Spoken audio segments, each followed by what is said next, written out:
السلام علیکم دوستو۔ تہجد کے وقت خاموش آنکھوں سے آنسو اور اللہ کے سامنے بیٹھے بے بس انسان کی فریادیں کبھی ضائع نہیں ہوتی۔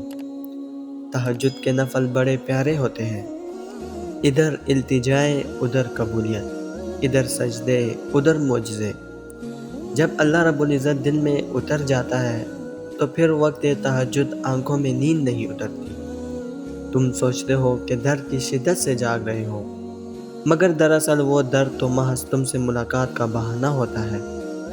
جیسے ہنساتا اور رلاتا اللہ رب العزت ہے، ویسے ہی جگاتا اور سلاتا بھی وہی ہے، اور کچھ راتیں وہ نیند سے خالی رکھتا ہے، اس لیے تاکہ اس کا بندہ اس سے باتیں کرے۔ جب کوئی اس سے نہیں مانگتا تب اس کا بندہ اس سے مانگے، اور پھر جو کسی کو بھی نہیں ملا وہ تمہیں عطا کر دیا جائے۔ تہجد میں مانگی دعائیں کبھی رد نہیں ہوتی، بس محفوظ کر لی جاتی ہیں۔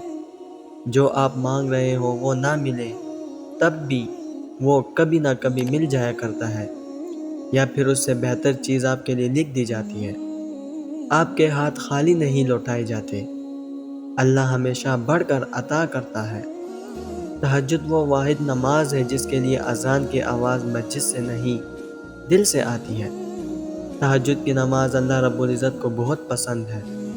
ویسے بھی رات کے آخری پہر میں اللہ آخری آسمان پر آتا ہے اور آواز لگاتا ہے کہ کوئی ہے جو مجھ سے اپنے گناہوں کی معافی مانگے اور میں اس کو معاف کر دوں۔ کیا کوئی ہے جو بیمار ہو اور شفا تندرستی مانگے، میں اس کی بیماری دور کر دوں۔ کیا کوئی ہے جو رزق کا سوال کرے، میں اس کی تنگ دستی دور کر کے اس کے رزق میں اضافہ کر دوں۔ دیکھو اللہ کتنا مہربان ہے ہم پر۔ اللہ تو خود کہتا ہے مانگ جو مانگنا ہے، تو پھر تم مانگو۔ اللہ کو تمہارا مانگنا اچھا لگتا ہے۔ تم پریشان کیوں ہوتے ہو؟ کیا اس کی قدرت پر یقین نہیں تم کو؟ وہ تو تمہاری شہ رگ سے بھی زیادہ قریب ہے۔ جب تم اپنی ماں کی نیت پر شک نہیں کر سکتے تو اس پر کیسی بے یقینی جو 70 ماؤں سے بڑھ کر محبت کرنے والا ہے۔ اس سے مکمل یقین کے ساتھ مانگ کر تو دیکھو۔ عرش پر کن کہہ کر ساری دنیا کو تمہارا وسیلہ بنا کر تمہیں نہ نوازا تو کہنا۔ جب تہجد کے وقت کن کی فریاد کی جاتی ہے نا تو فیکون کی نوازشیں کر دی جاتی ہیں۔ وہ رب آنسو بھی پڑھ لیتا ہے۔ اگر بول نہیں سکتے تو رو لیا کرو۔ ایک بار حسن بصری رحمۃ اللہ علیہ سے پوچھا گیا، تہجد گزاروں کے چہرے اتنے خوبصورت کیوں ہوتے ہیں؟ فرمایا، انہوں نے اپنی خلوت رحمان کے نام کر دی تو اس نے انہیں اپنے نور سے منور کر دیا۔ تمہیں کیا لگتا ہے کہ جو دعائیں تم تہجد میں مانگتے ہو وہ قبول نہیں ہوں گی؟ کبھی کبھی بہت پہلے مانگی گئی دعا بھی قبول ہو جاتی ہے، اور جب وہ ہوتی ہے تو ہم بے ساختہ کہتے ہیں، یا اللہ یہ دعا تو میں نے بہت پہلے مانگی تھی، تجھے یاد تھی۔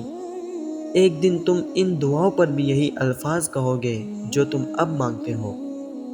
کن فرمانا مشکل کام تھوڑی نہ ہے اللہ کے لیے۔ جب وہ کن فرماتا ہے تو پس سب ہو جاتا ہے اور چیز وجود پا جاتی ہے۔ اللہ رب العزت نے اتنا سکون کائنات کے کسی وقت میں بھی نہیں رکھا جتنا تہجد میں رکھا ہے۔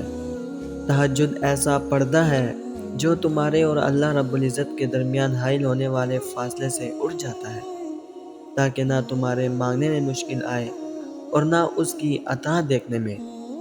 فرض نمازیں محبت کی دین ہوتی ہے، مگر تہجد کا سجدہ وہی کرتا ہے جس نے عشق کیا ہو۔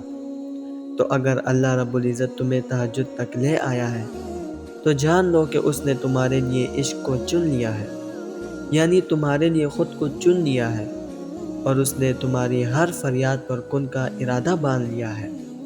اور اگر تمہارے نصیب میں بہتر ہوا تو تمہاری تہجد کی دعاؤں کی وجہ سے تمہیں وہ جلد حاصل ہو جائے گا جس کا تمہیں انتظار ہے، جس کے لیے تم روتے ہو، جس کے لیے تم راتوں کو اٹھ اٹھ کر دعا مانگتے ہو۔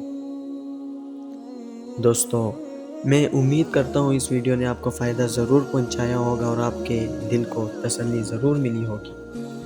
ویڈیو اگر پسند آئی ہو تو ویڈیو کو لائک کر کے اپنے دوستوں کے ساتھ شیئر ضرور کر دیجیے گا، اور اگر ہمارے چینل پر نئے آئے ہیں تو چینل کو سبسکرائب کرنا مت بھولیے گا۔